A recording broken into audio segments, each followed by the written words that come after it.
سرزمین رامپور جو ہمارے پورے ملک کے لیے تہذیب و تمدن، ثقافت و کلچر کا ایک مرکز ہے، طاہر فراز کی سرزمین، اور وہاں سے اٹھنے والی آواز کہ سر جھکائے ہوئے لوگوں تمہیں معلوم نہیں، سر جھکائے ہوئے لوگوں تمہیں معلوم نہیں، ظلم سہنے سے بھی ظالم کی مدد ہوتی ہے۔ وہی آواز اور وہی جذبہ ولولہ، ایک خوبصورت چہرہ، خوب سیرت اور خوبصورتی کا مجموعہ اور نقش، دارالعلوم دیوبند کا فرزند ارجمند، جمعیت علماء کے پلیٹ فارم سے بارہا اور ہمیشہ جس نے یہ دعوت دی کہ خنجر چلے کہیں پہ تڑپتے ہیں ہم امیر، خنجر چلے کہیں پہ تڑپتے ہیں ہم امیر، سارے جہاں کا درد ہمارے جگر میں ہے، وہی درد اور وہی جگر جس کے اندر وہ درد پیوست ہے ہمارے درمیان تشریف فرما ہے۔ محتمم جامعہ مصباح العلوم رامپور جناب حضرت مولانا انصار احمد قاسمی مدد اللہ العالی، جنرل سیکریٹری جمعیت علماء ضلع رامپور، ہماری آج کی مجلس کے مہمان مکرم اور پہلی مرتبہ ہمارے اس دیار میں تشریف لانے والے، کہ آج اپنی دل کی، آج اپنی بے قراری کو قرارا ہی گیا، آج اپنی بے قراری کو قرارا ہی گیا، مدتوں جس کا رہا تھا انتظار آ ہی گیا۔ میں بڑے ہی ادب و احترام سے اپنے بھائی جناب حضرت مولانا انصار احمد قاسمی مدد اللہ العالی سے درخواست کرتا ہوں کہ تشریف لائیں اور اپنے مواعظ حسنہ سے ہم سب کو مستفیض فرمائیں۔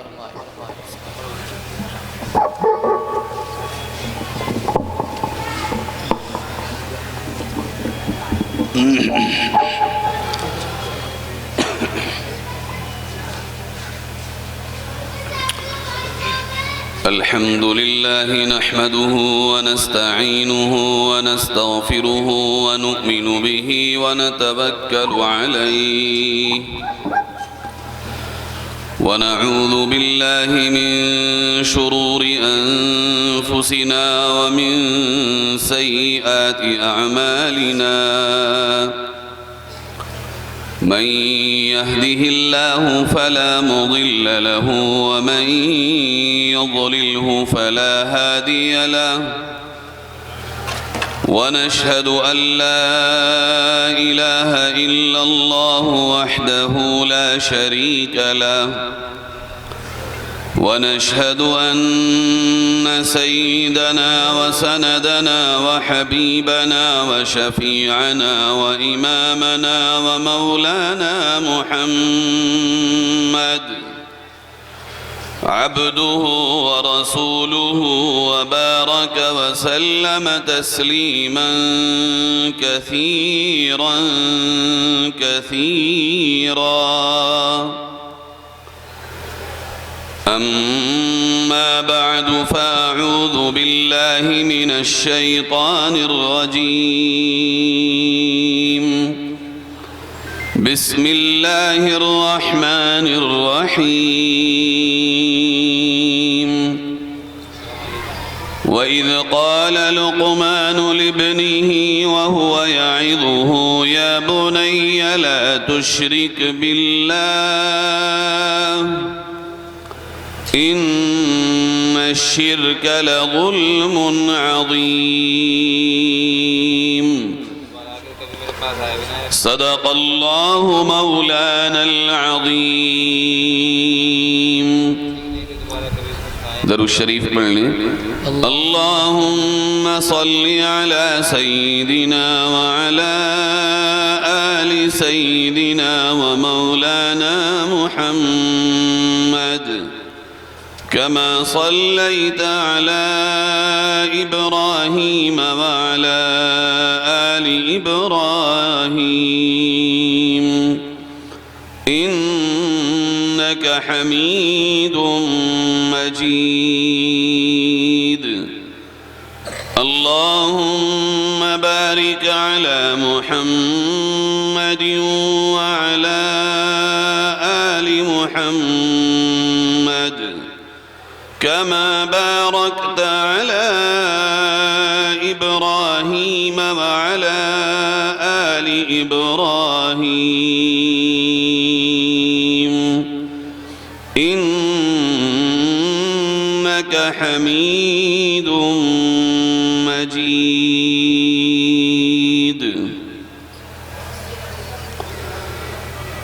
معزز علماء کرام،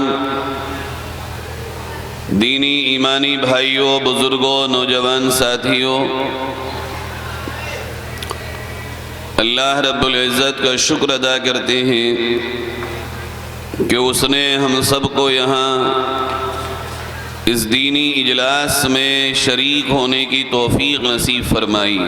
آمین. اور دعا کرتے ہیں کہ رب ذوالجلال اس اجلاس کو اس کے مقاصد حسنہ میں بھرپور کامیابی عطا فرمائے اور ہم سب کے آنے کو، بیٹھنے کو، سننے اور سنانے کو قبول فرمائے. بہت سارے بیانات رات بھی آپ نے سنے ہوں گے، ابھی مجھ سے پہلے بھی سنا، میرے بعد بھی سنیں گے. اور یہ سننا سنانا اللہ کے فضل سے اس دور میں ہماری امیدوں سے بھی زیادہ چل رہا ہے. کبھی ہم نے سوچا بھی نہیں ہوگا کہ اس قدر جلسے ہوں گے اور اس قدر بیانات بھی ہمیں سننے کو ملیں گے. اللہ نے اپنے کرم سے یہ سارے کام اپنی قدرت کے تحت جاری فرما دیے ہیں. اب مسئلہ عمل کا ہے. سننا بھی بہت بڑا کام ہے اور سنانا بھی بڑا کام ہے. جلسے کرنا اور کرانا بھی بڑا کام ہے. مگر اس کے بعد جو مرحلہ شروع ہوتا ہے وہ مرحلہ اور سب سے اہم مرحلہ عمل کا ہے. عمل کے بغیر ہماری اور آپ کی زندگی کسی بھی طرح کامیاب نہیں ہو سکتی. عمل کے بغیر ہم اور آپ نہ دنیا میں کامیاب ہو سکتے ہیں اور نہ آخرت میں کامیاب ہو سکتے ہیں. ان جلسوں کا کام اتنا ہے کہ یہ آپ کو بتا دیں کہ منڈالی سے میرٹھ کون سا راستہ جا رہا ہے اور ہاپوڑ کون سا راستہ جا رہا ہے. اب منڈالی کے چوراہے پہ کھڑے ہو کر آپ سے کوئی پوچھے کیا کر رہے ہو، آپ یوں کہیں مجھے معلوم ہے کہ میرٹھ اس طرف ہے اور ہاپوڑ اس طرف ہے. آپ کو کہاں جانا ہے کہ میرٹھ، تو چلو کہ نہیں مجھے معلوم تو ہے. بھئی جاؤ، چلو، سواری پکڑو، تبھی تو تم میرٹھ پہنچو گے یا ہاپوڑ پہنچو گے. صرف جان لینے سے تو منزل پہ نہیں پہنچا جاتا، چلنے سے اور عمل کرنے سے انسان کو اس کی منزل ملتی ہے. یہ جلسے قدر جانکاری ہمیں دیتے ہیں، بھرپور نہیں. یہ جلسے ہمیں قدر جانکاری دیتے ہیں. بالکل اسی طرح جیسے آپ کو یہاں سے میرٹھ کا راستہ بتا دیا، مگر کس محلے میں جانا ہے بس اڈے سے اتر کے رکشے والے سے پوچھنا ہے، پھر اور گلیاں پوچھنا ہے، چوراہا پوچھنا ہے، یہاں تک کہ اس گلی میں جس گھر پہ جانا ہے اگر وہاں بھی پہنچ گئے تو پھر یہ پوچھنا ہے فلاں صاحب کا گھر کہاں ہے. تب جا کے انسان اپنی منزل پہ پہنچتا ہے۔ یہ جلسے مختصراً اور اشاروں میں ہمیں اور آپ کو اللہ کی مرضی والے راستے بتاتے ہیں۔ یہ جلسے ہمیں اور آپ کو مختصراً اور اشاروں میں جنت والے راستے بتاتے ہیں اور جہنم سے حفاظت کے راستے بتاتے ہیں، مگر بولنے والا اپنی منزل پہ اپنے آپ چلے گا اور آپ کو اپنی منزل پہ اپنے آپ چلنا ہوگا۔ کوئی کسی کے لیے چل جائے اور اس کا کام بنا دے، ایسا مذہب اسلام میں نہیں ہوتا۔ اپنی اپنی ہے یہاں بھی اور وہاں بھی۔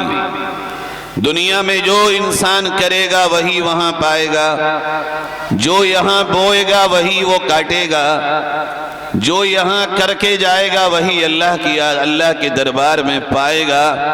ایسا نہیں ہوگا کہ یہاں کرے کچھ اور وہاں پا جائے کچھ اور۔ میرے بھائیوں، سارے جلسوں کا زور تقریباً اسی بات پہ ہوتا ہوگا، اور اس کا بھی شاید اسی بات پہ ہوگا کہ امت مسلمہ اپنا رخ چاروں طرف سے ہٹا کر صرف قرآن کی طرف کر لے، قرآن سے جڑ جائے اور قرآن کی تشریح اللہ کے نبی صلی اللہ علیہ وسلم کی مبارک سنتوں سے جڑ جائے۔ ایک چیز ہے، اصل تو قرآن کریم ہمارے زندوں کو زندگی گزارنے کا صحیح رخ بتانے کے لیے آیا ہے۔ ہمارے دن کیسے گزریں، ہماری راتیں کیسی گزریں، ہمارے غم اور خوشی کے معاملات کیسے ہوں، ہم اپنے تمام تر زندگی کی راہیں کس طرح طے کریں، قرآن کریم ہمیں اور آپ کو یہ ساری رہنمائی عطا کرتا ہے۔ قرآن کریم میں اللہ تعالیٰ نے احوال زمانہ کو بیان کیا، جس کے لیے نبیوں کے قصے بیان کیے گئے، اور برے سے برے حالات میں ان قرآن کریم کے واقعات اور قصوں کو پڑھ کے ایک ایمان والا اپنے اندر ایمان کی حرارت محسوس کرتا ہے، اور اسے اللہ پر یقین مضبوط ہوتا ہوا نظر آتا ہے، اور امید اس کی بڑھتی ہے کہ اللہ کی طاقت کیا ہے۔ ایمان والا جب قرآن کریم کے ان واقعات پہ نظر ڈالتا ہے تو اسے اپنے آپ پر نہیں، اپنے پیدا کرنے والے رب ذوالجلال پہ یقین ہوتا ہے۔ وہ اپنی کمزوری، اپنی حیثیت، اپنی وقت پہ نظر نہیں کرتا، بلکہ اس کی نظر صرف اور صرف اللہ رب العزت کی طاقت اور قوت اور اس کی جلال پر ہوتی۔ قرآن کریم میں اللہ تعالیٰ نے انبیاء کے واقعات کے ساتھ ساتھ اپنی قدرت کے واقعات بیان فرمائے۔ دیکھو اللہ کیا ہے، جس اللہ کو تم مانتے ہو، جس اللہ پر تم ایمان لائے ہو، وہ کون ہے، اس کا تعارف کیا ہے، اس سے تعلق کیسے پیدا ہوگا، جس نے تمہیں ناپید سے پیدا کیا ہے، عدم سے وجود بخشا ہے، تم کچھ نہیں تھے سوائے گندے پانی کے، اس کے باوجود تمہیں اس نے اشرف المخلوقات بنایا۔ قرآن کریم ان تمام مراحل کو ہمارے سامنے کھول کھول کے بیان کرتا ہے۔ قرآن ہمیں اپنی زندگی میں آنے والے مسائل سے باخبر کرتا ہے۔ دیکھو اگر ایسا کرو گے تو ایسا ہوگا، ایسا کرو گے تو ایسا ہوگا۔ آنے والے کل کی خبر قرآن دیتا ہے، ان کاموں کے کرنے والوں کا انجام یہ ہوگا، اور ان کاموں کے کرنے والوں کا حال یہ ہوگا۔ کوئی شخص اگر یہ چاہے کہ میں اپنا گزرا ہوا کل اور اپنا آنے والا کل کہیں پر دیکھ لوں جہاں مجھے صحیح خبر مل جائے، تو اللہ نے ہمارے آپ کے لیے اپنی کتاب ہدایت قرآن مقدس کو نازل کیا ہے۔ اس میں دیکھ لو، تمہارا گزرا ہوا کل بھی ملے گا، تمہارا حال یعنی آج بھی ملے گا، اور تمہارا آنے والے کل کی سچی خبر قرآن میں مل جائے گی۔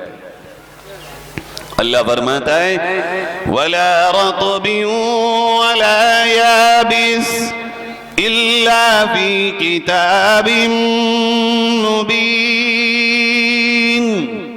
اللہ نے کچھ چھوڑا ہی نہیں ہے، اجمالاً یا تفصیلاً، اشاروں میں یا وضاحت کے ساتھ جو قرآن میں نہ بیان کر دیا ہو، پیارو آؤ قرآن کی طرف، قرآن سے جڑنے کی کوشش کرو۔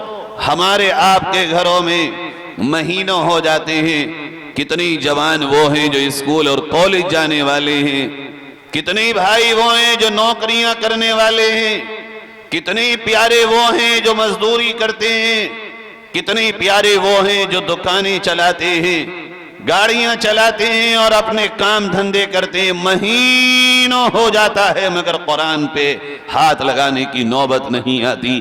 قرآن سے ہمارا اگر ایسا رابطہ ہوگا تو یاد رکھیے، جس کا تعلق قرآن سے ٹوٹے گا اس کا تعلق اللہ سے ٹوٹ جائے گا۔ اسی قرآن کا ایک واقعہ جس میں بہت ہی خوبصورت ہمارے لیے نصیحتیں ہیں، میں نے آپ کے سامنے اس کی ایک آیت پڑھی۔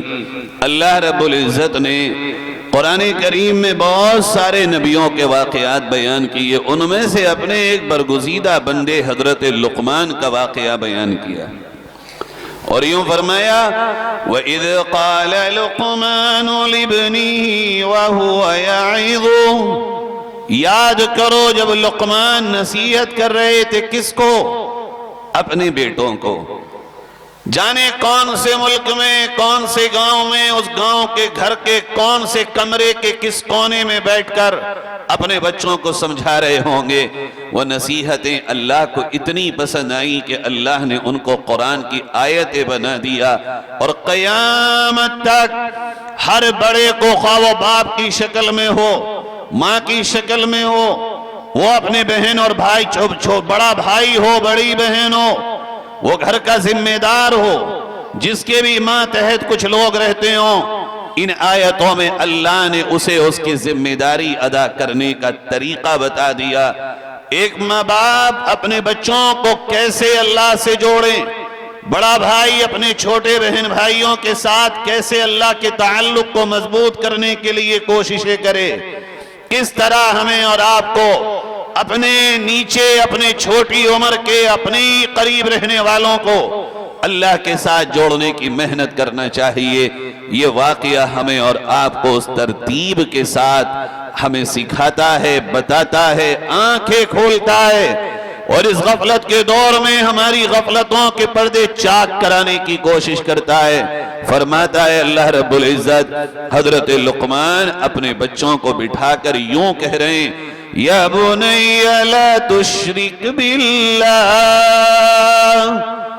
اے میرے بیٹو جب بات اہم ہو تو نام نہ لو، بلکہ اپنے بیٹوں کو ان الفاظ سے پکارو جن سے ان کے دل پہ اثر ہو۔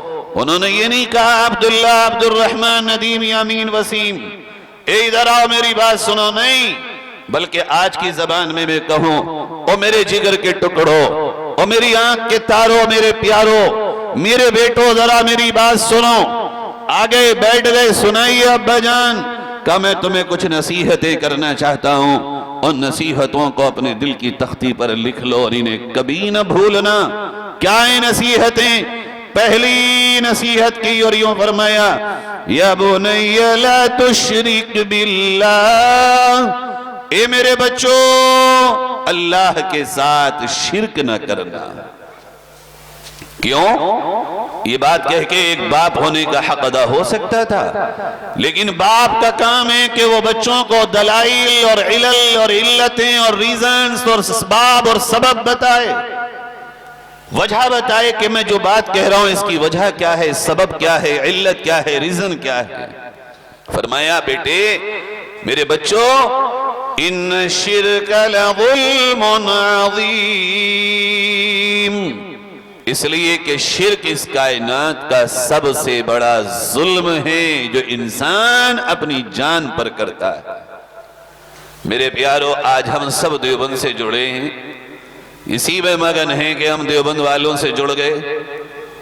اگر میں اپنے آپ کے یہاں کا سروے کرا لوں، ہو سکتا ہے میری غلط فہمی ہو، اور میں کہتا ہوں اللہ سے میری غلط فہمی ہو، خدا کرے میری یہ غلط فہمی ہو، مگر جتنے گاؤں میں نوجوان پھر رہے اگر 100 میں سے 100 سے شرک پوچھو گے 90 نہیں بتا پائیں گے کہ شرک کیا ہے اللہ کی ذات و صفات میں۔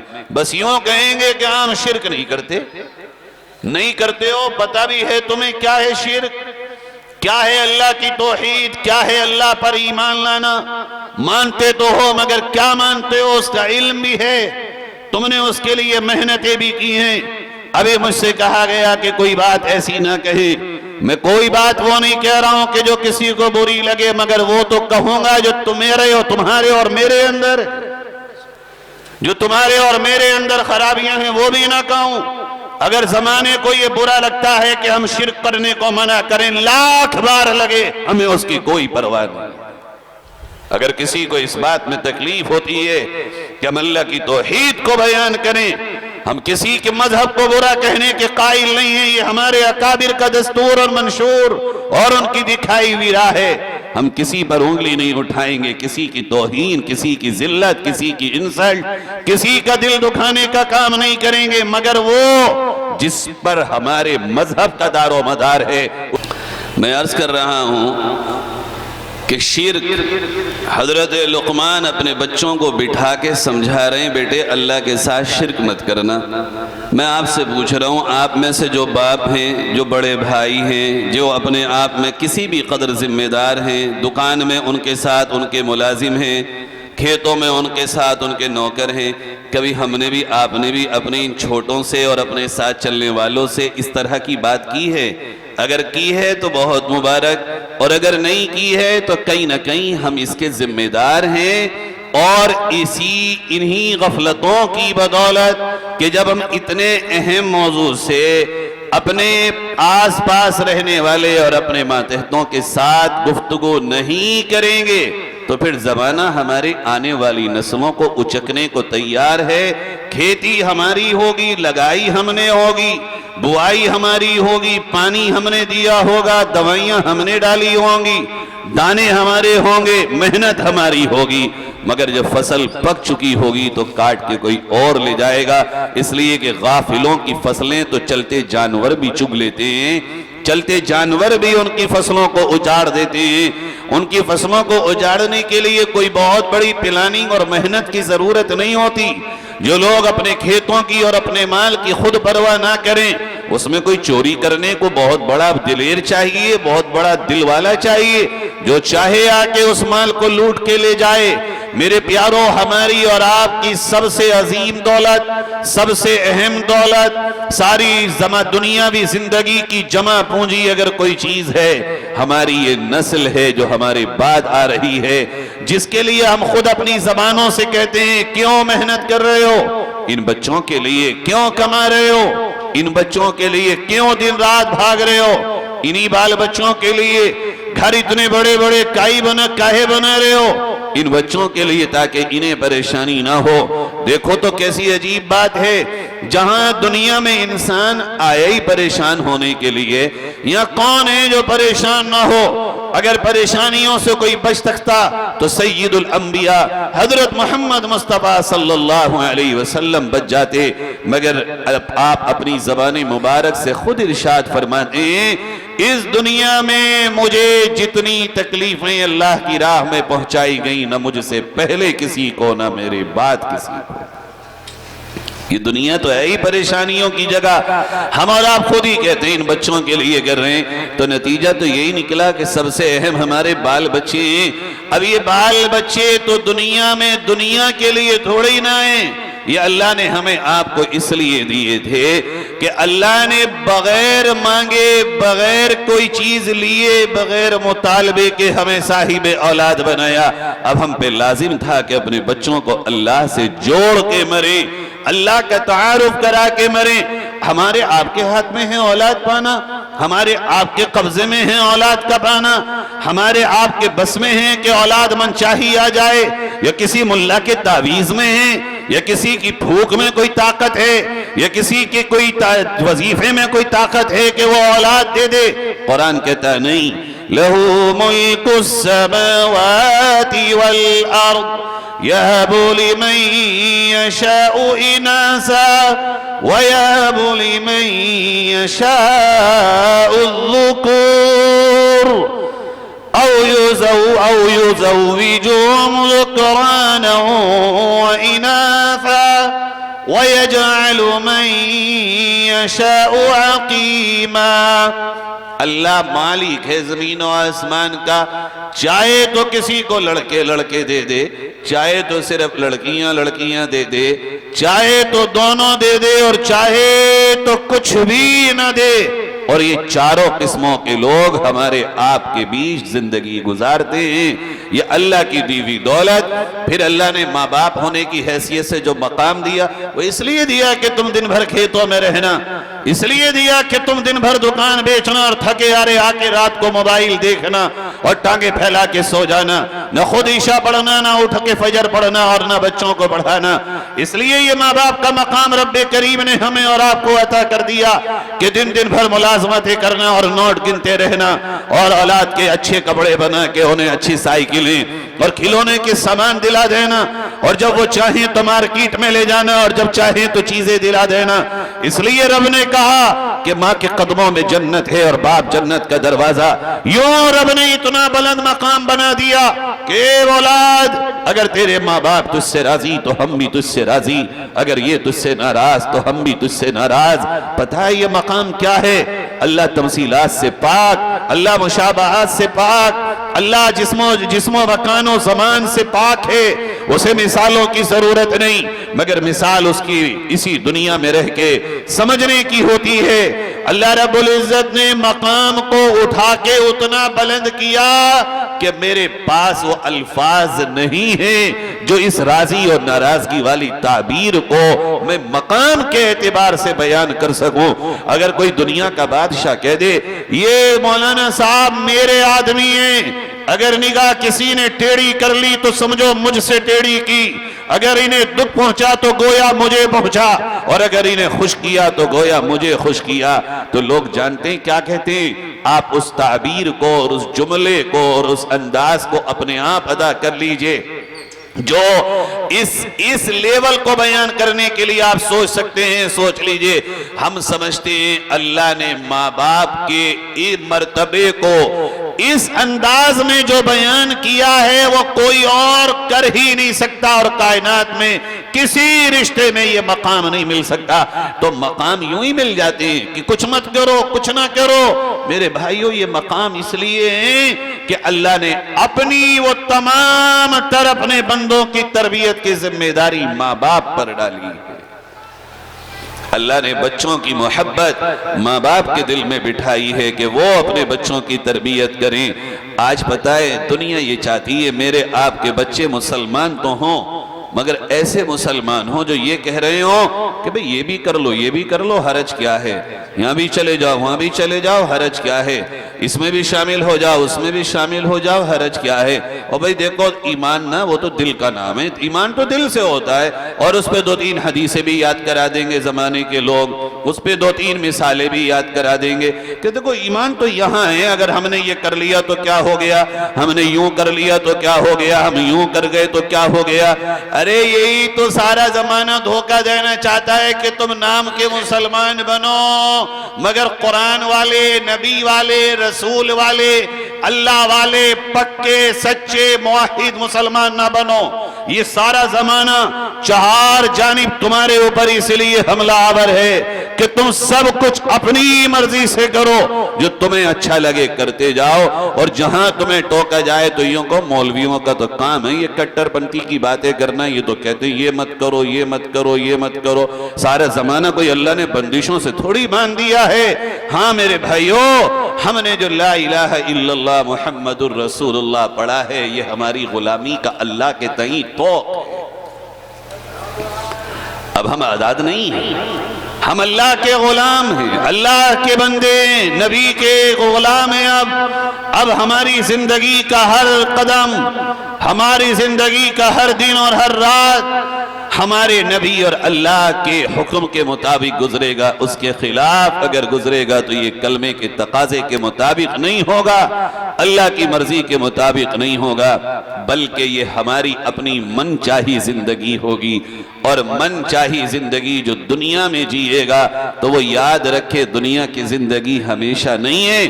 یہ بوڑھے بیٹھے ہوئے ہیں، بزرگ بیٹھے ہوئے ہیں، ان سے پوچھو کہ اپنے بچپن کو یاد کرو، کہیں ارے کل ہی کی تو بات ہے، ذرا سا بچہ تھا جو اب بڑا ہو گیا۔ جوانوں سے پوچھو تمہیں، کہیں جی ابھی کل کی بات ہے، ابھی ہماری عمر کیا ہے؟ ارے یہ زندگی اتنی تیز گزر رہی ہے، بچپن کا پتہ ہی نہیں چلا کہاں چلا گیا۔ جوانی آتے آتے پڑھائی پوری ہوئی، شادی ہو گئی، شادی ہوئی، سال بھر گزرا تھا کہ بچے ہو گئے۔ اب بچوں میں لگا کہ ان کی تعلیم و تعلم اور ان کی تربیت کی ذمہ داری اٹھاتے اٹھاتے بوڑھا ہوا۔ اب بچوں کی شادی کی تھی کہ قبر کی خوراک بننے کو آ گیا۔ دنیا کی زندگی تو ایسے ہی ہے، تم چاہے جو کر لو مگر یہ زندگی رکنے کا نام نہیں لے گی۔ میرے بھائیو، سب سے کامیاب انسان اس دنیا میں، چاہے وہ چھپر میں رہ کے جائے یا محل میں رہ کے جائے، چاہے اس کے کپڑوں پہ پیوند ہوں یا عالی شان وہ لیلن پہن کے آئے، چاہے اس کے پاس پیدل چلنے کے لیے چپل بھی نہ ہو یا وہ ہیلی کاپٹر اور ہوائی جہاز میں سفر کر رہا ہو، چاہے شکل کا وہ کالا بھجا ہوا ہو یا وہ گورے پن میں اپنے آپ میں خوبصورتی کی ایک مثال ہو، مال میں چاہے اس کے اکاؤنٹس میں ملین اور بلین پیسے پڑے ہوں یا اس کے پاس ایک وقت کھانے کے بعد دوسرے وقت کھانے کا انتظام نہ ہو، دنیا میں کامیابی اور کامرانی، دنیا میں سکسیسفل لائف جینے والا قرآن کی نظر میں صرف وہ ہے فَمَن زُحْزِحَ عَنِ النَّارِ وَأُدْخِلَ الْجَنَّةَ فَقَدْ فَازَ۔ اسی دنیا میں رہ کر جو اپنی اسی زندگی میں جنت کما کے چلا گیا اور جہنم سے بچا کے چلا گیا، وہی شخص کامیاب ہے، چاہے فاقوں میں رہا ہو یا اچھے کھانوں میں رہا ہو، محلوں میں رہا ہو، چاہے وہ چھپروں میں رہا ہو، اگر وہ جنت کما کے گیا ہے اس سے زیادہ کامیاب انسان کوئی نہیں۔ کس کو ملے گی جنت؟ ساری چیزیں بعد میں۔ فرمایا اسی حضرت لقمان کی وصیت سے جوڑ کے اگلی آیت پیش کرتا ہوں۔ اللہ رب العزت نے فرمایا یہ کامیابی اور ناکامی کا معیار ہوا جنت، جنت، جنت اور جنت۔ جنت کی راہیں بالکل واضح ہیں اور کھلی ہیں، جنت نبی کے قدموں میں، قرآن کے طریقوں میں ہے، دنیا کے کسی اور طریقے میں جنت نہیں ہے، جہنم ابلیس کے طریقوں میں ہے۔ اور کس کو ملے گی اور کس کو نہیں ملے گی سنیے ذرا، اللہ کیا فرماتا ہے؟ فرمایا وَمَن يُشْرِكْ بِاللَّهِ فَقَدْ حَرَّمَ اللَّهُ عَلَيْهِ الْجَنَّةَ وَمَأْوَاهُ النَّارُ۔ جو بھی اللہ کے ساتھ شرک کرے گا اللہ تعالیٰ نے اس پہ جنت کو حرام کر دیا اور جہنم اس کا ٹھکانہ بنا دیا۔ تو اس وقت سب سے زیادہ سیکھنے والی چیز اور اپنے بچوں کو سکھانے والی چیز شرک ہے۔ اور شرک یہ ایسے نہیں آتا سیکھنے میں کہ خالی جمعے کی تقریروں سے سیکھ لو، ان جلسوں کی تقریروں سے شرک سیکھ لو، اس کے لیے تو وقت نکالنا پڑتا ہے، اس کے لیے تو ہمیں آپ کو فرصت میں اپنا وقت نکال کے مولانا کے پاس، مولوی صاحب کے پاس آنا پڑے گا۔ مولانا ہمیں شرک سکھائیے، مولانا ہمیں بتائیے اللہ کی ذات اور صفات میں شرک کیا ہے، تاکہ ہم اللہ کی ذات و صفات میں شرک کرنے سے اپنے آپ کو بچا سکیں۔ دنیا کی زندگی میں ایک بار بھی اگر نفل نماز نہیں پڑھو گے اللہ تعالیٰ کوئی پکڑ نہیں فرمائیں گے، لیکن اللہ کی ذات و صفات میں اگر ہم شرک کر کے اس دنیا سے جائیں گے، یاد رکھیے گا اللہ کا اٹل فیصلہ ہے، ہو سکتا ہے تم سے کوئی گناہ بھی ہو گئے ہوں، تم سے کوئی نافرمانیاں ہو گئی ہوں، چوک بھی ہو گئی ہوں، خطائیں ہو گئی ہوں، اللہ فرماتا ہے اگر اللہ کے ساتھ اس کی ذات و صفات میں شرک کے علاوہ تم سے دنیا میں کچھ ہو بھی گیا ہوگا میں چاہوں گا معاف کر دوں گا، مگر اللہ کی ذات و صفات میں شرک کر کے آؤ گے، نمازوں کے ڈھیر لانا، زکوٰۃ کے انبار لانا، حج ہر سال کا لانا، عمرے سال میں 2 لانا، خیرات کے چٹے لے کے آنا، مگر شرک کے ساتھ تمہیں یہ کوئی بھی چیز نفع نہیں دے۔ فرمایا ان اللہ لا یغفر ان یشرک به ویغفر وَيَغْفِرُ مَا دُونَ ذَلِكَ لِمَن يَشَاءُ۔ اللہ شرک کے علاوہ جس چیز کو، سمجھو میری بات، مولوی لوگ ڈاکٹروں کی طرح ہیں، ڈاکٹر کے پاس جا کے یہ دیکھو کہ ڈاکٹر میں کمیاں کیا ہیں، یہ بتاتے ہو کہ ہمیں کیا کیا اچھائیاں نصیب ہو گئیں۔ ڈاکٹر کے پاس جا کے خالی اپنی بیماری بتائی جاتی ہے اور نسخہ لا کے اس کا علاج کرایا جاتا ہے، پھر ڈاکٹر پہ زیادہ توجہ نہیں دی جاتی۔ ہمیں ایک بھیجے میں ہمارے رونگ نمبر فٹ کر دیا لوگوں نے کہ مولوی کی بات ہی اثر نہ کرتی، کہ ڈاکٹر کی بات اثر کرے تمہارے دل پہ۔ یہاں اثر کا کون سا لفظ آ گیا؟ یہ رونگ نمبر دنیا نے فٹ کیا ہمارے دماغ میں، غلط، کہ اسی مولوی کی بات مانی جائے گی۔ تمہیں بتا کہ میں کیسا ہوں، میری زندگی کیسی ہے رامپور میں، تم نے دیکھ لی میری زندگی۔ اپنے جو قریب ہوتا ہے اس کی کمیاں سامنے آ جاتی ہیں۔ ارے بھئی کمیاں تو سامنے آ گئی تو اچھائیاں کون سامنے لائے گا؟ اچھائیوں پہ کون نظر رکھے گا؟ اس کے خزانے میں جو اچھائیاں ہیں ان سے فائدہ اٹھاؤ۔ اور ہر شخص اپنے گھر کا جیسے ایک فیملی ڈاکٹر ہوتا ہے جس سے کھل کے مرض بتایا جاتا ہے۔ ایک اور عجیب بات ہے، ہم مولویوں کے سامنے آ کے زبردستی نیک بنے، ہوتے نہیں ہیں مگر نیک بن کے دکھاویں کہ ماشاءاللہ مولانا اللہ کا کرم ہے میں تو یہ کر دوں۔ اب مولویوں کے سامنے اللہ کے نیک بندو اپنی نیکی مت بتاؤ، گناہ بتاؤ، اپنے اندر کی زندگی کے وہ احوال بتاؤ جو پریشان حال ہیں۔ اگر اپنے ڈاکٹر کو جا کے یہ بتاؤ گے ڈاکٹر صاحب میں بہت اچھا ہوں، بہت کرم ہے اللہ کا، بالکل کچھ نہیں، وہ کیا لکھے گا؟ خاک بتائے گا ہمیں، دوائیاں بتائے گا وہ؟ ارے اسے جا کے نہیں بتانے پڑے گا یہاں بھی درد، یہاں بھی درد، یہاں بھی درد، یہاں بھی درد، اب وہ لکھے گا یہ دوا، یہ دوا، یہ دوا، یہ پرہیز، یہ پرہیز، یہ پرہیز۔ اب دوا لے تو آؤ مگر کھاؤ نہیں، پھر جاؤ ڈاکٹر کے پاس، ڈاکٹر صاحب دوا تو دی دی، آرام تو کچھ ہوا نہیں۔ پوچھے گا کیا ٹائم کھائی؟ کہ کھائی تو نہ تھی۔ انہوں نے کہا بہت اچھا ایک کام کرو، تم دوا بھی مت کھاؤ اور جا کے آرام سے رہو، جلدی اپنے کفن وفن خرید لو۔ مولوی صاحب حالات بہت خراب ہیں۔ ارے تو مولوی کے پاس اللہ تعالیٰ نے کوئی جبریل علیہ السلام کے چھوٹے چھوٹے بھائی بھیج دیے جو حالات صحیح کریں گے۔ حالات تو مجھے اور آپ کو مل کے صحیح کرنے ہیں، حالات تو مجھے اور آپ کو زمانے کے نہیں اپنے صحیح کرنے ہیں۔ زمانے کے حالات کی ذمہ داری اللہ کی ہے صحیح کرنے کی، میرے آپ کے حالات کی ذمہ داری مجھ پہ آپ پہ۔ اس لیے میرے بھائی میں آپ سے یہ کہنے آیا ہوں، یہ میری باتیں جذبات میں مت سمجھنا کہ میں کوئی بہت جذباتی تقریر کرنے آیا ہوں، میں آپ سے حقیقت بیانی کر رہا ہوں۔ شرک سے بچنے کے لیے لازم ہے کہ اپنا ہاتھ کسی اپنے محلے کے مولوی کو دو، بڑے بڑے پیروں کے چکر میں مت پڑو جو تمہیں سالوں سال ہاتھ نہیں آتے۔ یہ بہت بڑی گمراہی کا ذریعہ ہے ہمارے یہاں کہ اس کے چکر میں بیعت ہو گیا، کس سے ہو گیا؟ سہارنپور میں حضرت شیخ الحدیث صاحب سے ہو گیا۔ ارے بھائی شیخ الحدیث صاحب تجھے ملیں گے کب؟ اصلاح تو ان سے کر جو تیرے گاؤں میں بیٹھا ہوا کوئی اللہ والا ہو۔ پہلے لوگوں میں یہ باتیں نہیں تھیں، پہلے گاؤں میں لوگ اپنے اپنے علاقوں کے لوگوں سے جڑتے تھے اور اپنی اصلاح کرتے تھے۔ ہماری آنکھ ہمارے سر کا تاج ہیں وہ ہمارے اکابر، ہمارے بزرگ، خدا کی قسم ہمارے دل کا نور ہیں وہ، مگر ہم یہ کہتے ہیں ان سے فائدہ نہیں اٹھا پاؤ گے، ان سے محبت رکھو، انہیں اپنے یہاں جلسے میں بلا لو، تقریریں سن لو، دعائیں کر لو، مگر روز مرہ کی زندگی میں دین سیکھنے کے لیے ان علماء کی قدر کرو جو یہاں مدرسے میں اور مسجدوں میں، ان کے آگے پیچھے پھرو۔ جیسے ڈاکٹر کے یہاں نمبر لگاؤ، انہیں کیوں چوکیدار سمجھو؟ یہ بھی تو ڈاکٹر ہیں، وہ جسم کے ہیں، یہ روح کے ہیں۔ اس کے یہاں نمبر لگائیں گے، نمبر لگا دو، 5واں نمبر ہے، آدھا گھنٹہ بیٹھیں گے، مولوی غلام ہے، آئے اور کھٹکھٹا دیا، سو رہا نہیں پتا، اور اگر اس نے کہہ دیا بھائی تھوڑا سا شام میں ملنے تو لے جی، کیوں ہم 100 روپے نہ دے رہے تجھے؟ تو سچی بات یہ ہے میرے بھائیو، اگلی بات اور حقیقت سن لو، اب امامی نہ رہے، تم نے تو غلام رکھے، امام رکھے ہی نہیں اپنی مسجدوں میں، 100 روپے دے کے اماموں کو تانے سنانے والی قوم کہہ رہی ہے ہمارا پیش امام ہے۔ امام کہاں ہے؟ یہ تو غلام ہے جو سب سے ڈر رہا بیچارہ، کیا کرے گا یہ؟ اس کو وہ حیثیت تو دو، وہ مقام تو دو، اس کو وہ طاقت تو دو کہ جو کوئی بھی غلط کر رہا ہو یہ کھڑے ہو کے کہہ دے کہ یہ غلط ہے۔ اس کو اتنا خوف میں تو مت رکھو کہ یہ اپنے آپ سے بھی ڈرنے لگے۔ یہ وہ چیزیں ہیں جو ہماری آپ کی زندگی میں اللہ کے قریب آنے میں رکاوٹ بن رہی ہیں۔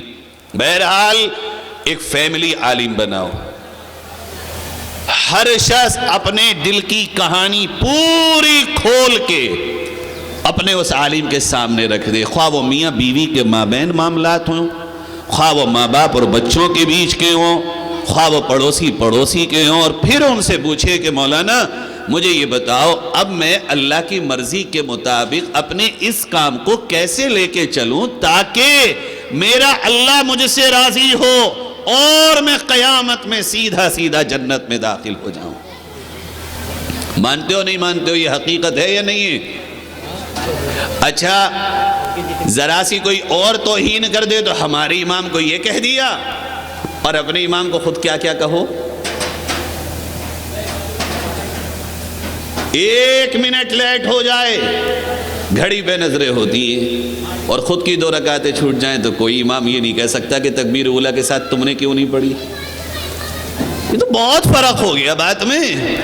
حالانکہ امام کو تو یہ حق تھا کہ وہ ایک کا ہاتھ پکڑ کے کہے رکعت کیوں چھوٹی، میں تو اس لیے آیا کہ پورے محلے کو تکبیر اولیٰ کے ساتھ نماز پڑھواؤں.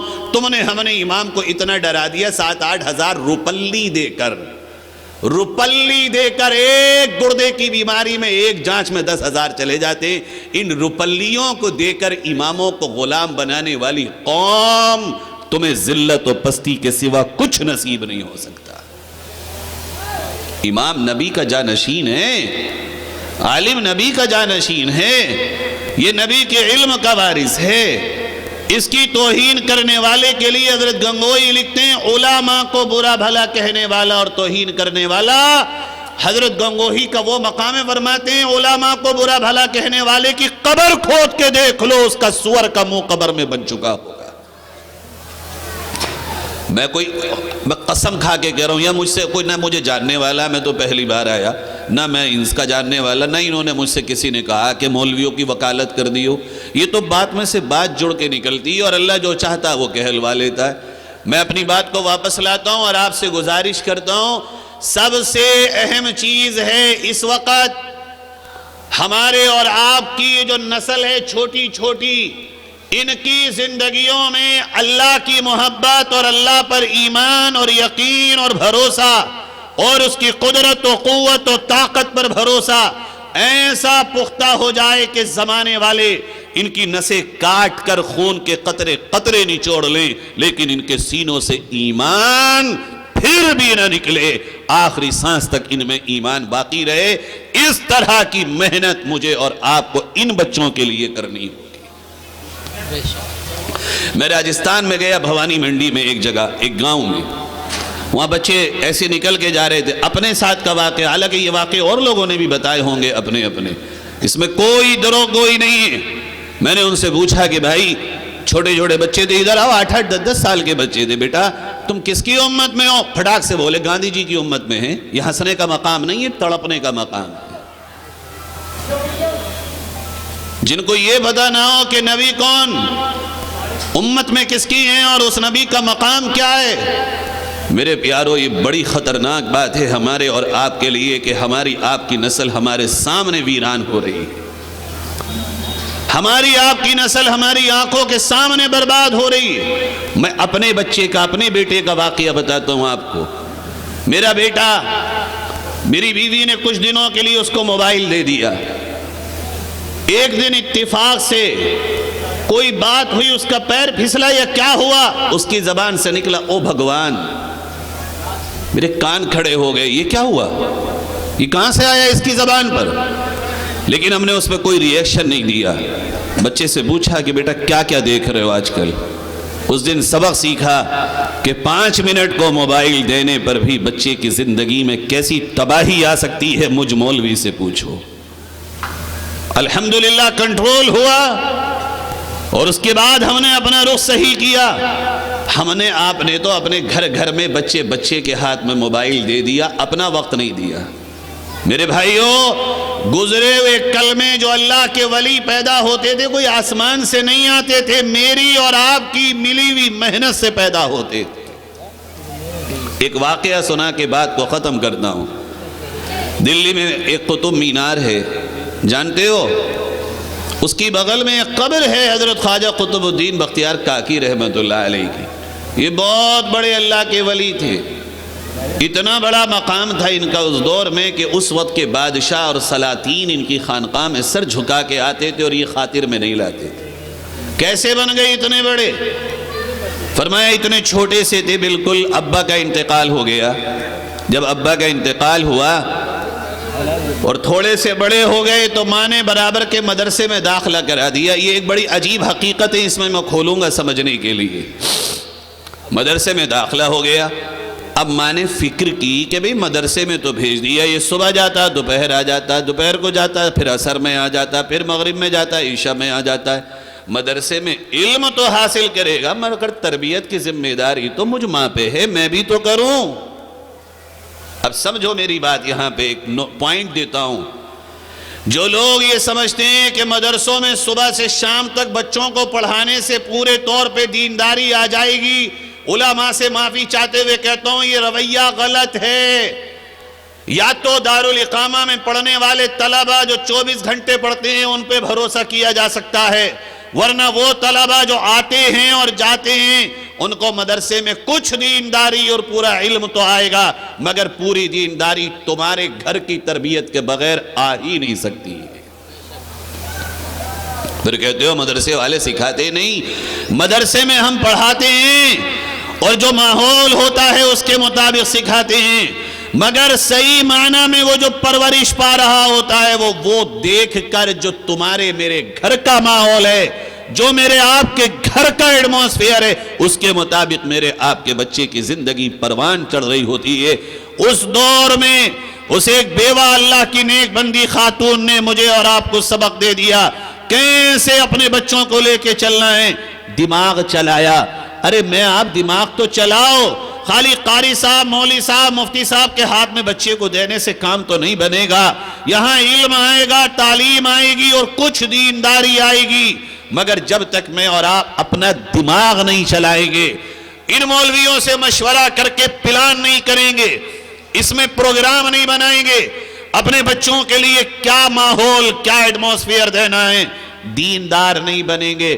یہاں تک بھی ہوگا کہ حافظ تو ہوگا مگر بے نمازی بھی ہو سکتا ہے، مولوی تو ہوگا مگر فجر چھوڑنے والا بھی ہو سکتا ہے، اور اس میں قصور میں کھلے طور پہ کہتا ہوں مدرسوں کا نہیں ہوگا، میرے اور آپ کے گھر کا ہوگا۔ یہ مولویت تو پڑھ رہا تھا مگر رات کو جاتا تھا تو عشاء سوئے ہوئے ہم ہوتے تھے اور صبح فجر کے بعد اٹھتے تھے، نہ یہ اٹھتا تھا نہ ہم اٹھتے تھے۔ ہم نے اس کی زندگی جو عملی طور پر ہوتی اپنے گھر کی بدعملیوں کی وجہ سے برباد کی ہے۔ علم آ گیا مگر عمل میرے اور آپ کی کوتاہیوں سے نہیں آیا۔ ہاں، یا تو ہاسٹل میں ہو تو پھر پورا کا پورا ذمہ ہمارے علماء کا ہے، پھر اگر کمی ہے تو ہم قصوروار ہیں۔ اس اللہ کی نیک بندی نے ترکیب سجھائی، اپنے دماغ کو چلایا اور ایک ترکیب بنائی۔ ایسی بناؤ، آپ بھی بناؤ پروگرام، کچھ تو کریں گے نا، بغیر کیے کیسے ہمیں ہماری مطلوبہ چیز حاصل ہوگی۔ ترکیب یہ بنائی کہ ایک دن یہ مدرسے سے دوپہر کو پڑھ کے آئے، اور جب آئے تو امی کو امی، اچھا ہم بھی ایسی کرتے تھے، آپ بھی ایسی کرتے ہوں گے، اسکول مدرسوں سے آگے پیٹ میں چوہے کودتے ہوتے ہیں، بھائی بھوکے ہوتے ہیں، اور قاری صاحب بھی بڑی زبردست پڑھوائی کراتے ہوتے ہیں، تو اب بھوک تو لگی جائے گی، بیچ میں کھانے کو کچھ ملتا نہیں تھا اس دور میں، نہ انٹرویل ہوتے تھے، نہ سموسے پکوڑیاں ہوتی تھی، بہت سے بہت مل جاتی تھی۔ ہمارے بچپن میں تو سیم کی پھلی ملتی تھی بس۔ اب اس دور میں کیا ملتا ہوگا، کہاں ٹھیلے، کہاں دکان، کہاں کھوکے، کیا ہوتا ہوگا پرانے دور میں۔ آئے اور آ کے فوراً امی کو آواز دی، امی کھانا، کہا بیٹے آؤ میرے پاس آؤ، بہت پیار سے بلایا۔ یہ لگتا تھا شاید انہوں نے لقمان علیہ السلام کی وصیت بغور پڑھی تھی۔ کہا بیٹے یہ آسمانوں میں جو پرندے اڑتے ہیں انہیں کون کھلاتا ہے؟ کہ امی کون کھلاتا ہے؟ کہ بیٹے اللہ کھلاتا ہے۔ کہ بیٹے یہ جو سمندروں میں، دریاؤں میں، نہروں میں، نالوں میں مچھلیاں انہیں کون کھلاتا ہے؟ کہ امی کون کھلاتا ہے؟ کہ بیٹے اللہ کھلاتا ہے۔ کہ بیٹے یہ بن پتھروں میں، اشجاروں میں، احجاروں میں یہ جو کیڑے ہیں، مکوڑے ہیں، یہ جو حشرات الارض ہیں انہیں کون کھلاتا ہے؟ کہ امی کون کھلاتا ہے؟ کہ بیٹے اللہ کھلاتا ہے۔ تو امی میں کیا کروں؟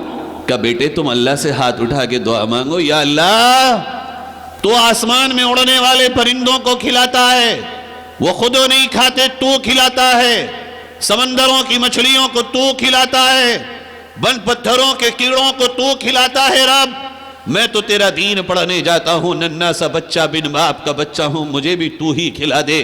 بیٹے یہ دعا مانگو۔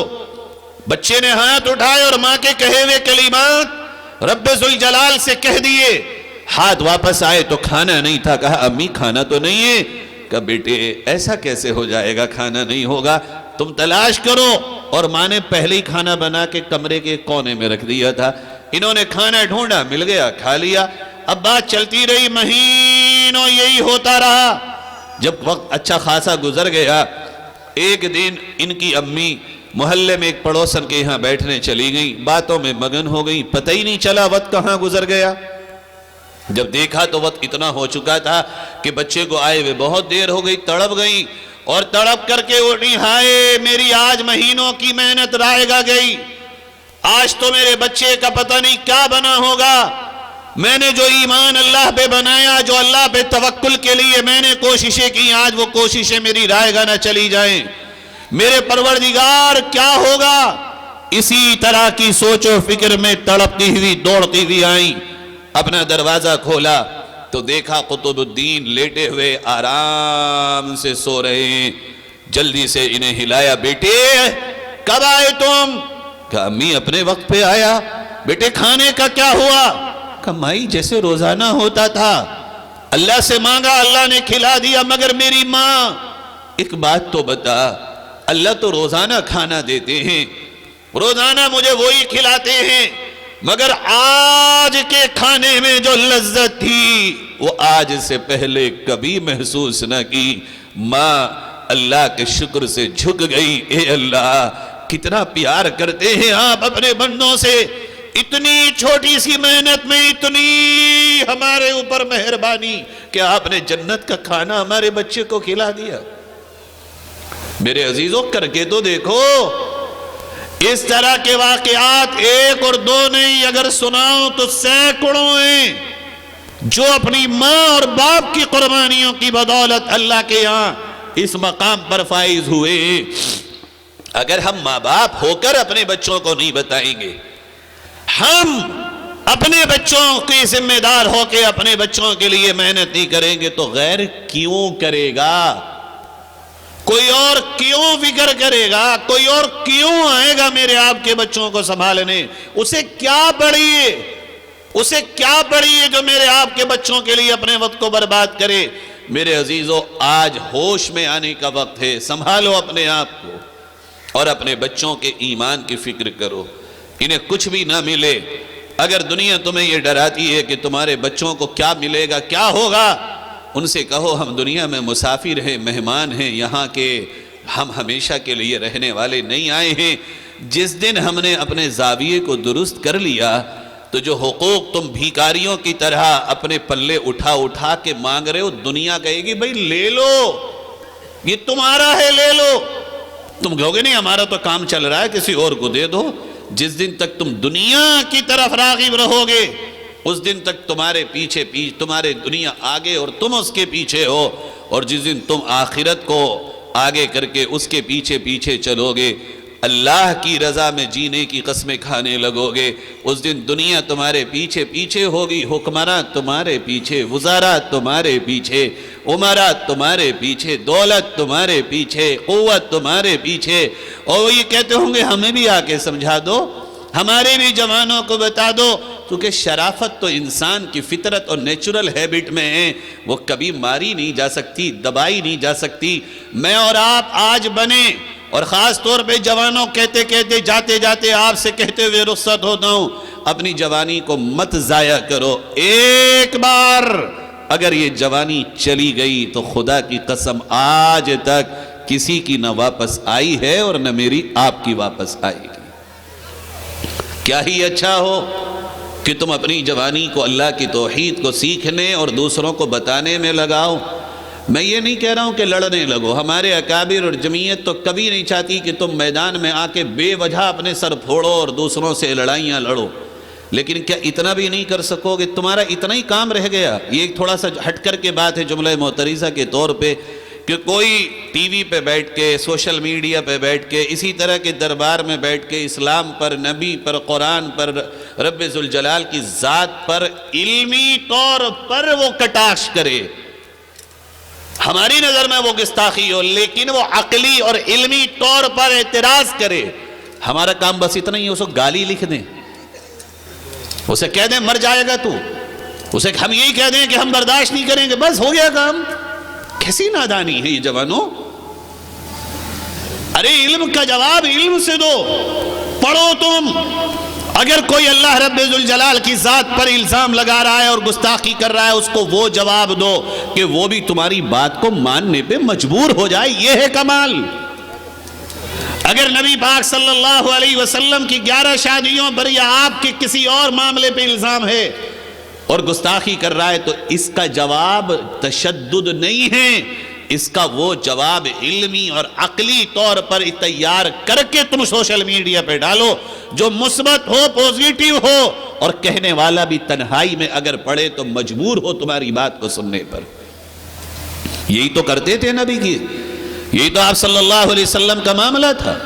آپ صلی اللہ علیہ وسلم کے پاس لوگ آتے تھے اور منہ پہ کہتے تھے آپ جادوگر ہیں، آپ یہ ہیں، آپ یہ ہیں۔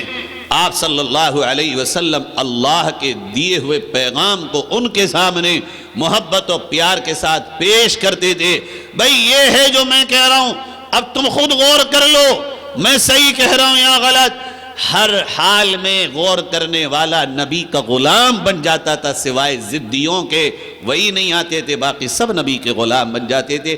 میرا آپ کا کام کسی کو نیچا دکھانا نہیں، طے کرو جوانوں، میں اور آپ ان کو بھی اپنا بنائیں گے، دشمن نہیں بنائیں گے۔ کامیابی ان سے لڑنے میں نہیں ہے، کامیابی ان سے پیار کر کے ان کو اپنا بنانے میں ہے۔ کامیابی یہ ہے کہ تم پوزیٹیو اور مثبت اور پیار و محبت کے ساتھ انہیں اپنے مذہب کی سچائی بتاؤ، نبی کی سیرت اور نبی کا اسوہ، نبی کا کریکٹر اور نبی کی وہ حسین لائف بتاؤ جسے پڑھنے کے بعد ان کی آنکھ میں کوئی اور لائف آ ہی نہ سکے۔ کرو گے جوانوں؟ دیکھو موبائل ہے، کتنا آسان ہے پڑھنا پڑھانا، تم سب کچھ پڑھو، ارے یہ پڑھو، خدا کی قسم اگر کھولو گے پوری دنیا موبائل میں موجود ہے، علماء کے ایک سے ایک عقلی اور دلائل علمی موجود ہیں، ان کو پڑھو۔ اور ساتھ ساتھ میں کہتا ہوں اردو کے ساتھ ساتھ ہندی زبان پہ جوانوں بہترین محنت کرو۔ ہندی زبان کسی مذہب کی زبان نہیں ہے، زبان صرف زبان ہے۔ اپنا خالی وقت انگریزی سیکھنے میں لگاؤ، پھر قرآن کا ٹرانسلیشن، احادیث کا ٹرانسلیشن انگلش میں کرو۔ اب ہندی میں ہمارے حضرت مولانا سید ارشد مدنی صاحب دامت برکاتہم العالیہ، اللہ ان کے سائے کو ہم سب کے سروں پہ دیر تک قائم رکھے۔ میں سچ کہتا ہوں یہ ایک امت کی اس وقت امانت ہے، ہمارے اوپر لازم ہے ہم اس شخص کے لیے دعا کرتے رہیں۔ انہوں نے ہندی میں ترجمہ کر دیا، اس کو پڑھو۔ دیکھو اس کا فائدہ یہ ہوگا، کبھی کبھی ہم اردو میں اتنی گاڑی بات کرتے ہیں کہ ہمارا ہی نہیں سمجھ پاتا تو دوسرا کیا سمجھے گا۔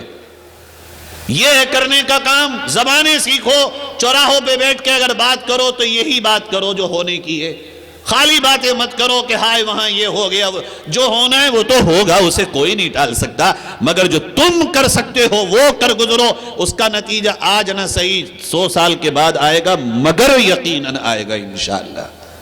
کریں گے بھئی انشاءاللہ۔ یہ ٹوٹی پھوٹی میری گزارشات تھیں، اللہ ہم سب کو عمل کی توفیق نصیب فرمائے۔ وآخر دعوانا ان الحمدللہ رب العالمین۔